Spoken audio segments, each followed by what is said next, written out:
नमस्कार, मी स्वरा. आज तुम्हाला मेथीच्या भाजीपासून वेगळा पदार्थ बनवून दाखवते. हा पदार्थ तुम्ही लहान मोठ्या मुलांना लहान मोठे आवडीने खातील. हा पदार्थ नक्की करून बघा. खूप कमी साहित्यामध्ये आणि खूप कमी वेळेमध्ये नक्कीच आवडेल तुम्हाला. करून बघा.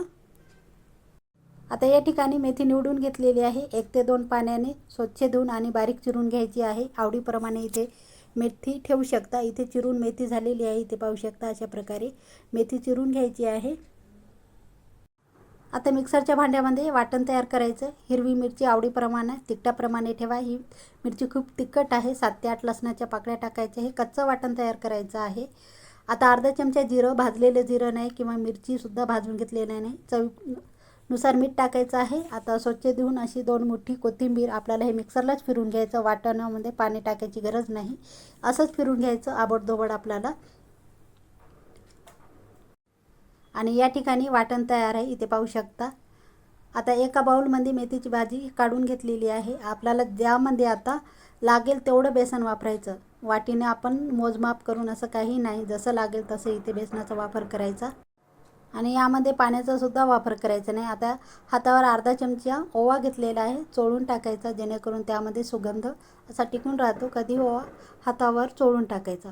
आणि हे मिक्सरला आपण फिरून घेतलेलं जे वाटण आहे त्यामध्ये टाकून घ्यायचं.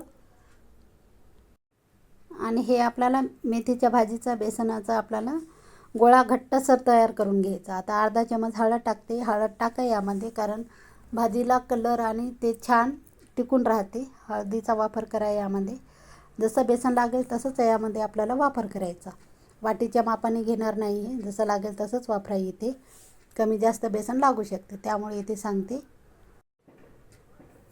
आणि पाण्याची गरजसुद्धा पडत नाही यामध्ये. परत एक वेळेस बेसन लागते. आता पूर्ण घट्टसर जसं प्रेशर देऊन आपल्याला गोळा तयार करून घ्यायचा आहे. पाण्याची गरज पडत नाही. मेथीची भाजी आपण धुवून घेतलेली आहे, त्याच्यामुळे हे पाण्याचा अंश असते त्यामध्ये, त्यामुळे आपल्याला गरज पडत नाही पाण्याची. घट्टसर आता इथे गोळा तयार आहे. इथे पाहू शकता बघा.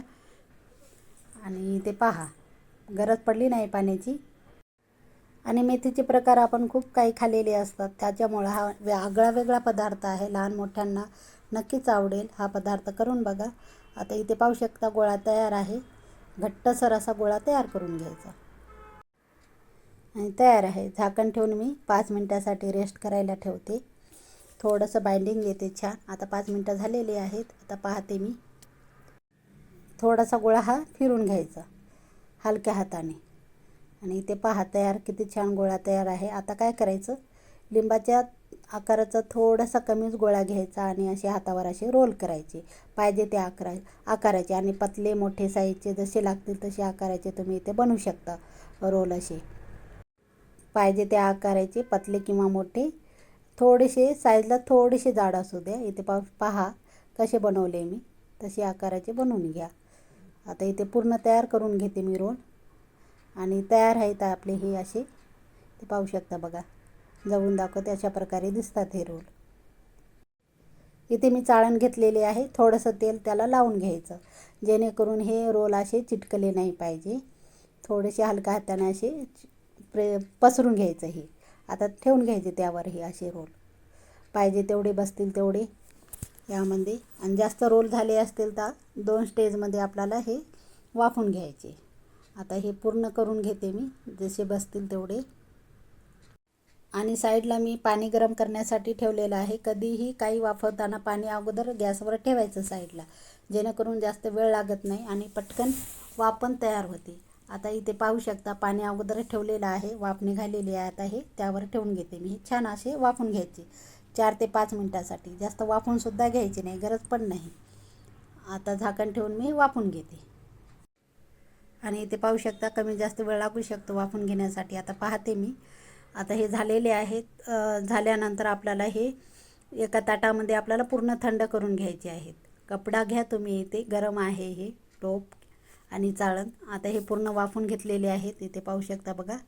थंड करून घ्यायचे. हे थंड झालेले आहेत, किंवा तसं सोडून द्यायचं आपलं चाळण, तर तुम्हाला फॅन खाली घ्यायचं नसेल तर थंड करून. अशा प्रकारे आता एका कढईमध्ये तेल अगोदरच गरम करायला ठेवलं होतं मी. तेल जास्त इथे वापरणार नाही. तुम्हीसुद्धा वापरू नका, जास्त तेल लागत नाही यामध्ये. आणि कडकडीत असं तेलसुद्धा गरम करून घ्यायचं नाही. मीडियमला असल्या तरी चालेल. गॅस मीडियमला ठेवायचा. आता हे तळून घ्यायचे छान. ब्राऊन कलर येईपर्यंत असे तळूनसुद्धा घ्यायची गरज नाही, कारण आपण हे वाफून घेतलेले आहे, त्याच्यामुळे बेसन पीठ पूर्ण शिजून गेले त्यामध्ये. आता हे पूर्ण असे करून घ्यायचे. आणि लहान मुलांना हा पदार्थ नक्कीच आवडीने खाईल, नक्कीच आवडेल. आणि टर्न करून लगेच घ्यायचा नाही, एखादा मिनिटभर तळून घ्यायचे छान, नंतर टर्न करायची. हा पदार्थ आता बाकी राहिलेले सुद्धा असे तळून घेणार आहे मी. नक्कीच करून बघा. रुचकर असा पदार्थ, झटपट होणारा. पाहुणे किंवा आले असतील तर घरामध्ये ताटामध्ये हा पदार्थ असू द्या. आता हे तळून झालेले आहे, बाकी राहिलेले असेच घेणार आहे तळून. नक्कीच आवडेल हा पदार्थ. आणि पहा इथे असा दिसतोय, किती छान असे रोल्स. आणि झटपट होणार आहे. नक्कीच आवडला असेल तर लाईक करा, शेअर करा, कमेंट करा, सबस्क्राईब करायला विसरू नका. चॅनलला नवीन असाल तर भेटूया एका नवीन व्हिडिओमध्ये. तोपर्यंत धन्यवाद.